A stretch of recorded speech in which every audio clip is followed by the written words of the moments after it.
Hey guys, good morning.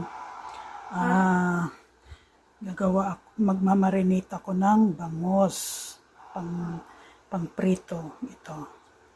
Yan, pinili. Fresh pa yan, fresh. Ito mga sangkap.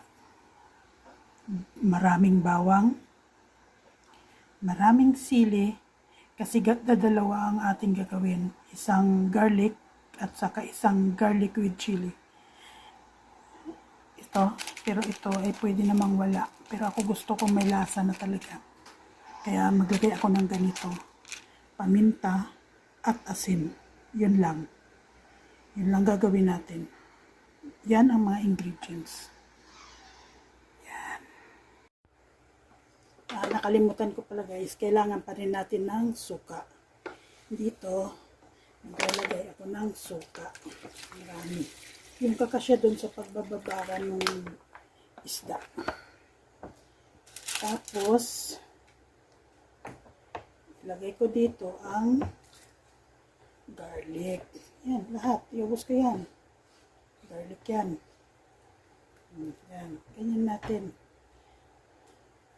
Paminta. Maraming paminta. Yan. Paminta. Diba? Tikman natin. Ito, lagay ko na rin.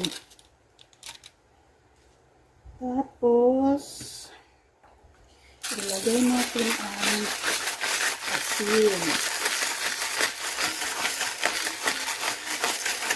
Tantanin natin ang ilan natin. Para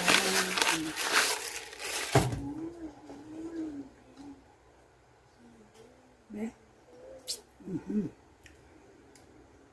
oh, sarap pa. Yan.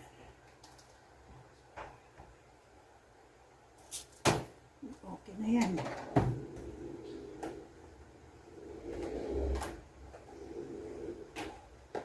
Dahil dalawa itong bangos, ganitoin lang natin. Sausaw muna. Ihatiin natin ito mamaya yung pinagano.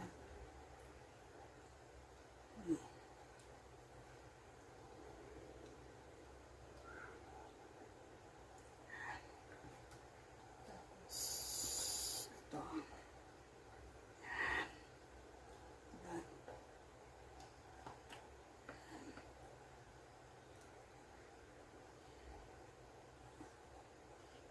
Yan.